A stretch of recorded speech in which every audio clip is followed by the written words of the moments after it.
Halo semua, salam sejahtera Malaysia. Selamat datang ke channel Phelps Lifestyle.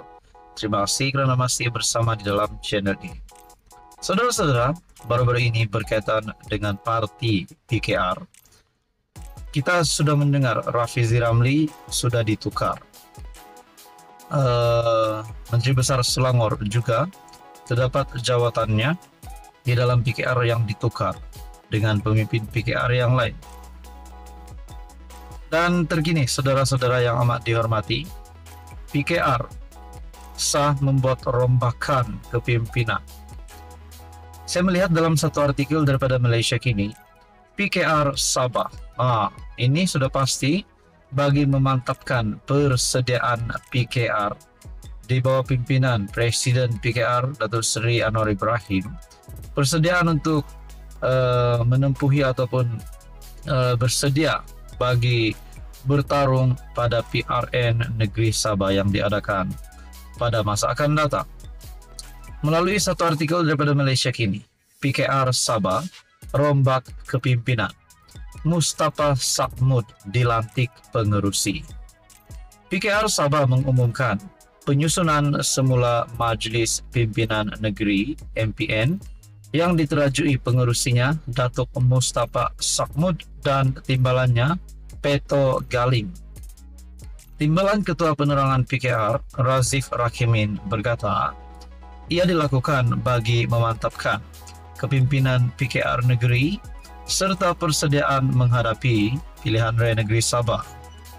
Beliau yang juga Ketua Penerangan PKR Sabah berkata, jawatan naib pengerusi digalas Azmi Datuk Tamboyong, Raymond Ahwar dan Roslan Sapar, manakala Sazalyi Donol dilantik sebagai setiausaha. Di samping itu, Peto Galim juga mengemudi jawatan kuasa pilihan raya negeri JPRN, manakala Datuk Mustafa Sakmud juga bertindak selaku pengarah strategi. Katanya dalam kenyataan, pada 26 Mei, Ketua Penerangan PKR Fahmi Fadzil mengumumkan pelantikan Mustafa yang juga timbalan Menteri Pendidikan Tinggi ke jawatan pengerusi MPN PKR Sabah dengan Peto yang juga pembantu Menteri Pertanian dan Perikanan Sabah sebagai timbalannya.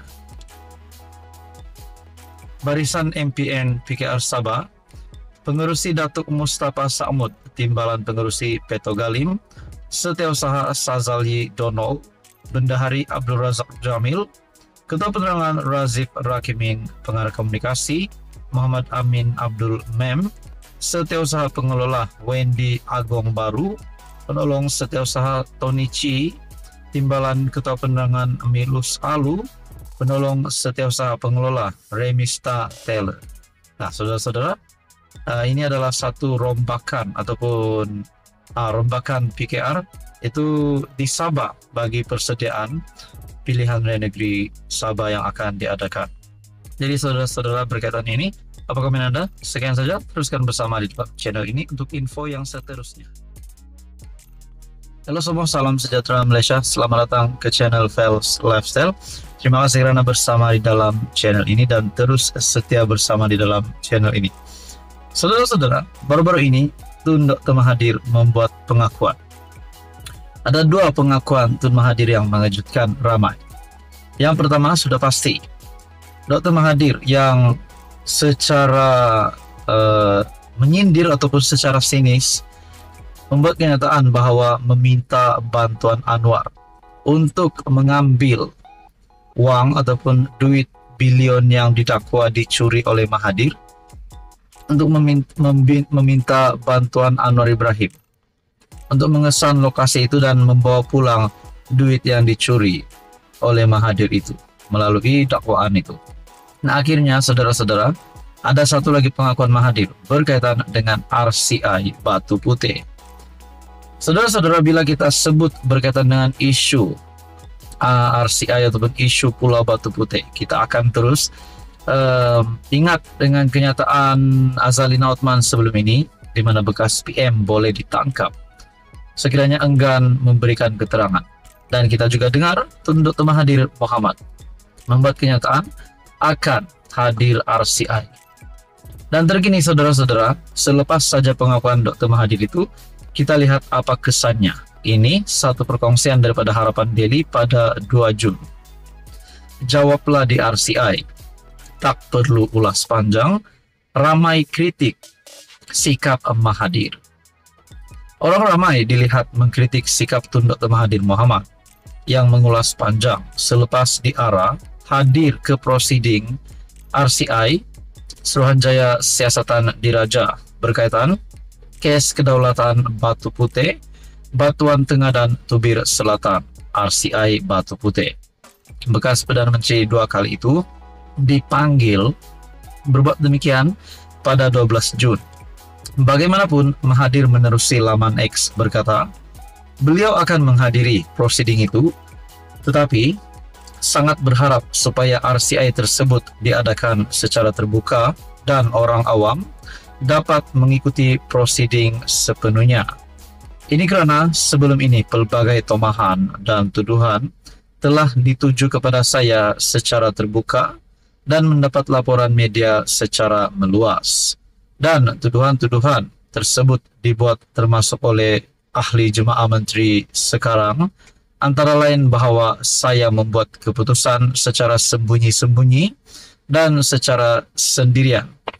Jika semua tomahan ini dibuat secara terbuka, kenapakah jawapan dan penerangan saya perlu dibuat secara tertutup, katanya. Menjengah ke ruang komen di laman X Mahathir, rata-rata berpendapat bekas pengerusi Parti Pejuang Tanah Air itu tidak perlu banyak bunyi lagi, memandangkan prosiding tersebut bukannya kempen pilihan raya untuk meraih undi. Jawablah di RCI, tak payah nak ulas panjang. RCI ini bukan PRU, nak cari undi. Kalau betul nak takut apa, lainlah kalau salah. Dah panggil, pergilah, bukan cerita di sini. Orang panggil cara elok, hang mengelak hadir. Lepas tu bilah didedahkan dalam Dewan Negara. Hang spin, kata tak ada notis ni sampai mahkamah, keluarkan Sapina duk aca play victim pula. Tak payah cakap banyak, hadir sajalah kalau berani, sama juga bab isytihar harta sampai bila nak tangguh. Demikian antara komentar netizen. Dalam masa sama, ramai secara sinis berharap Mahathir diberi ingatan yang kuat semasa prosiding tersebut berlangsung. Nah, saudara-saudara, kita dapat lihat kenapa ada komen memberikan peringatan kepada Mahathir. Ramai secara sinis berharap Mahathir diberi ingatan yang kuat. Mungkin kerana usianya yang sudah menghampiri 100 tahun. Kalau kita nak cakap keadaan kesihatan Tun Mahathir kritikal, kita tak boleh cakap juga. Kerana Mahathir kita dapat lihat masih lagi aktif, masih lagi boleh berjalan ke sana sini. Tapi di dalam politik mungkin Mahathir sudah kritikal. Kerana beliau hari ini bukanlah seorang ahli parlimen dan beliau hari ini bukan pun mengetuai mana-mana parti. Jadi saudara-saudara, berkaitan dengan isu ini, apa komen Anda? Mungkinkah ini satu lagi penolakan kepada Tun Dr. Mahathir Mohamad? Mungkin sudah tiba waktunya Tun Mahathir rehat saja dan terus tidak lagi aktif di dalam politik dan terus rehat dan menjadi negarawan yang baik. Apa komen Anda? Untuk ini, sekian saja, teruskan bersama di dalam channel ini.